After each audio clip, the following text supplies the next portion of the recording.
My grandfather sat in his rocking chair, holding his body rigid like that of a corpse. His eyes looked like those of an old dog. His lips constantly chattered, and his fingernails trembled with the Parkinson's that was eating him away like a cancer. We both knew he didn't have long left. He looked at me with his strange, yellow eyes and gave a weak grin. "Elias, I think I should tell you the story of my childhood," my grandfather said, a single tear rolling down his cheek. "I will tell you what happened to me when I was only 13 years old, when I was sent to Auschwitz with my father by my side. This is the story he told me, unbelievable as it is. Though my grandfather has been dead for years now, his story still stays with me to this day as an unbearable burden on my heart." Still remember the moment we arrived at the camp like it was yesterday. We were exhausted and starving. We had been on a cold cattle cars for 5 days and 5 nights, and we were given no food or water the entire time. Many of the sick and old died on the way. We moved their corpses to the corner of the car, and my father said Kaddish over their corpses.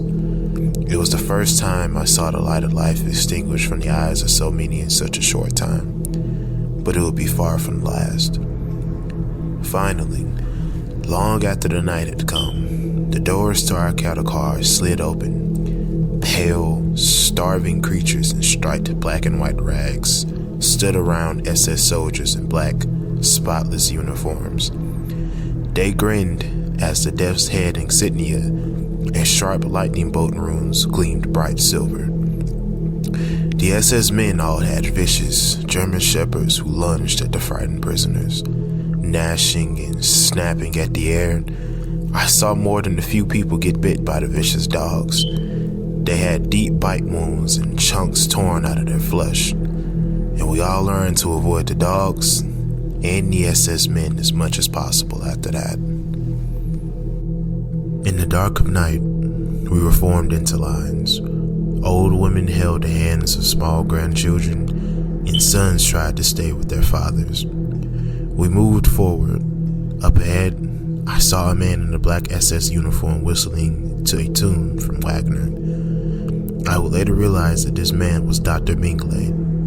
I tried to stay with my father, but the surging crowds pulled us apart.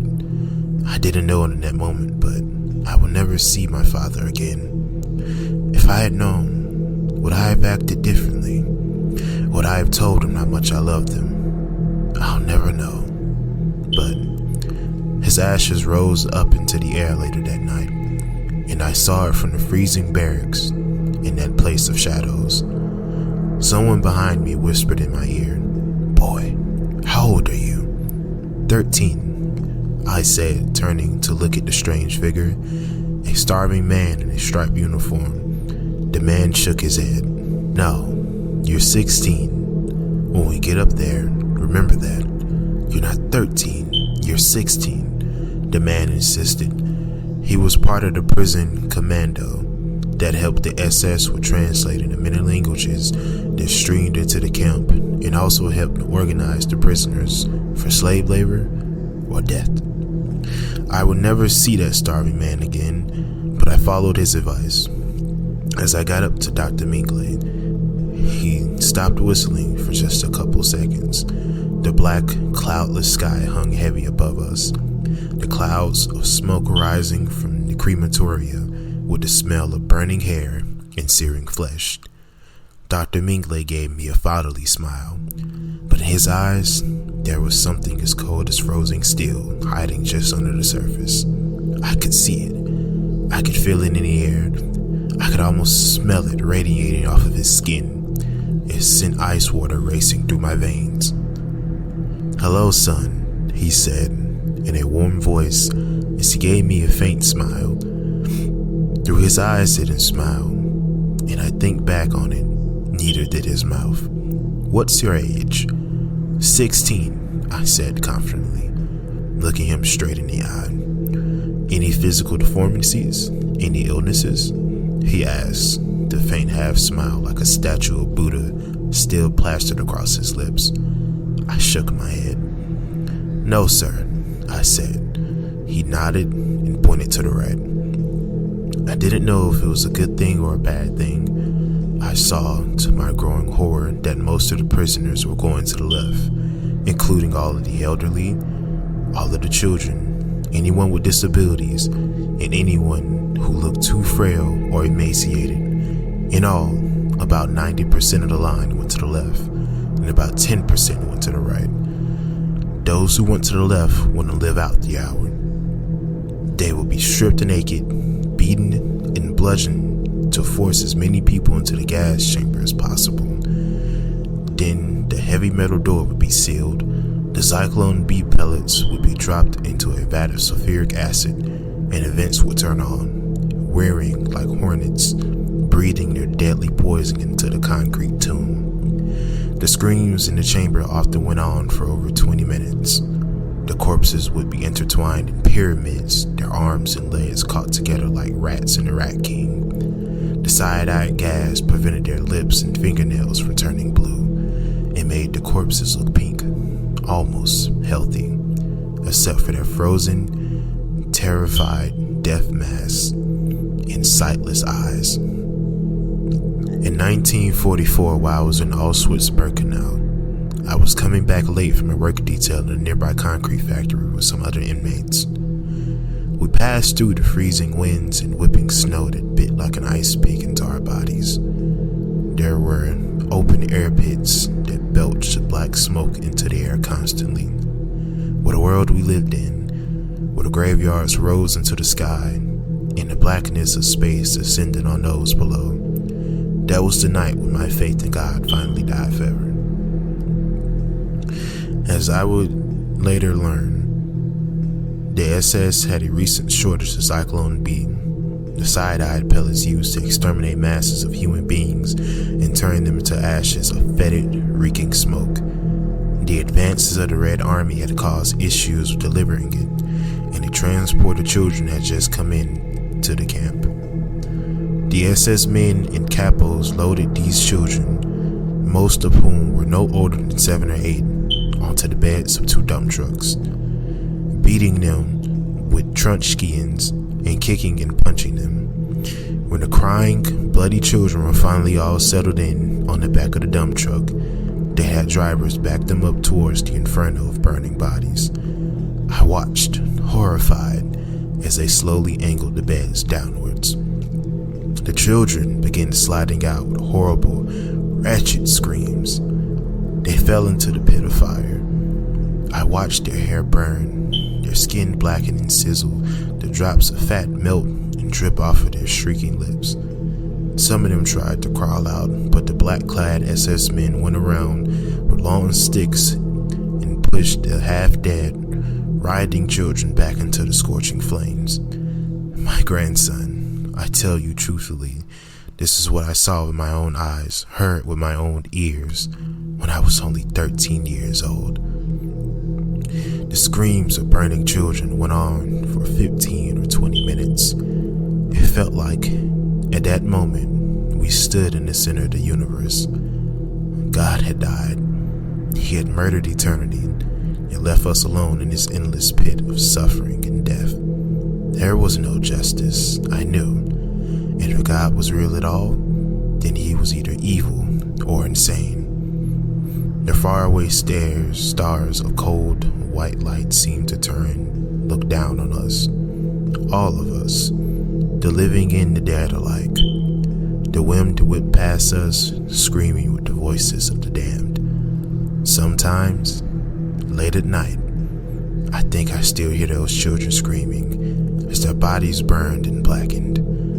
Is it any wonder then that I almost never sleep? And when I do, I wake up shrieking as mountains of pale, burning corpses flash across my mind. One day, during selection, I saw Dr. Mingley again. He looked me up and down and wrote something on a clipboard. Later that day, I was told by the capo that I would be moved to the medical ward. The medical ward? I asked, confused. Why? I'm not sick. "The doctor requests your presence," the capo said sarcastically, giving me a little bow. He was a fat man with a face like a bulldog and red hands like a butcher. He loved to beat and rob the prisoners under him. "Move, scum. Double time. Get your ass to the medical barracks." I didn't need to be told twice. I quickly scurried away, constantly glancing back to make sure no blows from his fat hands would rain down on my head. I wound my way through the bare wooden barracks that acted as our homes. The homes of walking skeletons of men whose bodies were frozen and dying. Within these barracks, we were often packed so tightly together on the hard wooden planks that one man couldn't turn around in the night without every other man in the row having to move. But when the freezing winter blew in and we only had thin blankets and our black and white striped rags, the body heat from the others kept us from freezing to death. At least some of the time. Corpses were taken out of the barracks every morning. Prisoners who died from the cold, from hunger, from dysentery or disease, from beatings and murders. It was like a constant stream of death, a waterfall of oblivion crashing forward. The corpses came, but the fire ate them all greedily and exhaled only fetid black smoke in response. I walked into the medical barracks, sat on a chair waiting. I saw my friend from the work commando, Masha. His dark, serious eyes stared through me as if he didn't see me. He had a straight nose and high cheekbones on his aristocratic face, though he now looked as pale and as starved as I did myself. No more than a bag of bones wrapped in skin and clad in rags. "Eliza," Masha said, suddenly realizing I was there. "Were you chosen for this too?" I nodded grimly, not knowing what he was referring to, but feeling in my heart it was nothing good. Nothing good ever came from this place, after all. Nothing but reeking smoke and ashes came from it. Nothing but the hurricane of souls whipped away and the currents of the cyclone B came from it. "Do you know why we're here?" I asked, fidgeting and nervous. I glanced around, seeing a clean, well-stocked medical room beyond with a surgical table in the middle. There were bunks in the back of the medical barracks where the lucky ones would live. We even got increased rations of sawdust bread and watery soup. "Dr. Mingley wants us," Masha said simply, and his eyes looked through me again. His mind seemed to drift off, far away from this world of suffering. My emaciated body was such a heavy thing. It felt like the weight of the entire universe was contained within that body. I despised that body, the starving, sickly thing that followed me like a shadow. I wanted to be free of it, to see the highest reality without a body, to see the truth without this constant suffering and agony, the constant hunger and cold and beating and the stench of death. But it wasn't to be. Dr. Mingley walked into the barracks a few minutes later, surrounded by female nurses clad in white. He looked at me and Masha. His cold blue eyes sparkled with intelligence. He always kept his black SS uniform perfectly cleaned and ironed. It gave an impression that some black knight from the lost tale of the Dark Ages had just wandered in. He held a clipboard in his hand. He glanced down at it, frowning. Then he spoke in clipped German. "A9971 in A991. You are hereby required to participate in a medical experiment that will test the effects of certain drugs on the body. We do this under the authority of the Greater German Reich and our Reichsführer SS Himmler. You will stay here in the medical barracks until the experiments have ended," Dr. Mingley said. As soon as he was done, he walked briskly over to the dark room with the surgical table. He came out with 2 syringes filled with some black fluid that shone with glittering rainbows. He came up to me first. "A9971, "Your arm," Dr. Mingles demanded. I stretched out my arm. He applied a tourniquet. When the vein throbbed like a fat worm, he plunged the needle deep inside and pressed down on the plunger. I felt something like lava ripping its way through my body as my breath caught in my throat. I thought I was choking and dying. My heart beat so fast in my chest that I feared it must explode. Dr. Mingle walked over to Masha. As my vision turned white, I groaned, my teeth chattering, and then I fell forward onto the wooden floor. I must have lost consciousness, because when I awoke, it was night in the medical barracks. I found myself laying on a bunk. A small serving of sawdust bread and thin, watery soup was laid down next to me. Still sleeping, I saw the form of Masha, his face as pale as a skull. "Masha," I whispered, trying to push myself to my feet. My head throbbed. I looked down in my arm, seeing a spreading patch of blackened, necrotic tissue spreading from the injection site. It almost looked like shiny scales were spreading across my skin. I looked down at Masha's arm and saw the same dark patches there. "Wake up, Masha, please. I need you. I need someone. I can't do this alone." But in my heart, I knew that we were all born alone, and we will all die alone. Masha couldn't help me with anything. Even God couldn't help me here. He didn't listen to our prayers or hear the Kaddish read for the dead. He had turned his face away from us, and every dying heart that felt that great emptiness as the life was extinguished from their eyes. I shook Masha gently, not wanting to scare him. His eyes flew open. He looked up at me, and I saw the horror that something was wrong. His eyes had become slitted and yellow, like the eyes of a serpent. He hissed at me. A thin stream of frothy blood bubbled from his throat as he gurgled, pushing himself up like a zombie. "What happened to you?" I asked in a panic, backpedaling away from the transformed Masha. He looked like a rabid animal, his eyes gleaming with insanity. He came at me, and his teeth looked longer, sharper, more predatory. They looked like fangs. He leapt off the bunk, soaring through the air towards me. As he gnashed his teeth, I frantically tried to push him away. His jaw snapped together with a crack like a bullwhip. He lunged forward and his black and white face came down. I felt the skin on my face tear with a pain like fire spreading through my head. He bit down on my cheek and ripped upwards, leaving a mutilated flap of skin hanging there. I felt something hot and poisonous coursing through my bloodstream, but unlike Masha, I had not gone insane.